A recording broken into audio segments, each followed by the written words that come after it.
Okay, explain APIs. If you make a chocolate chip cookie, if the chocolate chip isn't perfect, the cookie's never going to be great. Chocolate chip is the active ingredient inside of our drugs. So the API is the actual active ingredient. If you buy amoxicillin, there's amoxicillin and then there's other things in it. The amoxicillin, the actual active ingredient, is being produced majority in China and some in India. I saw a statistic that said 97% of antibiotics are coming out of China. So the last time America made an antibiotic was 2004. Seriously, now, we can't be that short-sighted. We know we have an adversarial relationship with China. We know that we're always threatening and or imposing tariffs. There's tension back and forth. So at any point, if they just said no more exporting to the US of these antibiotics, how long before we just run out? A month. Really?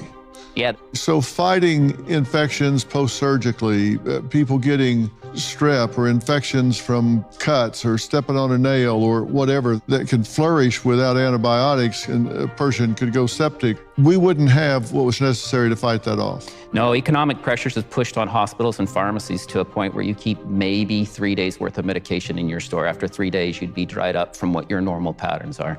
We think we're so smart with this on-time inventory system, but we don't keep backups. In 2021, kids' amoxicillin completely disappeared. Have you ever seen a dad cry at the end of the day because he can't get his medication for his kid? Getting the medications we need is not as simple as it used to be.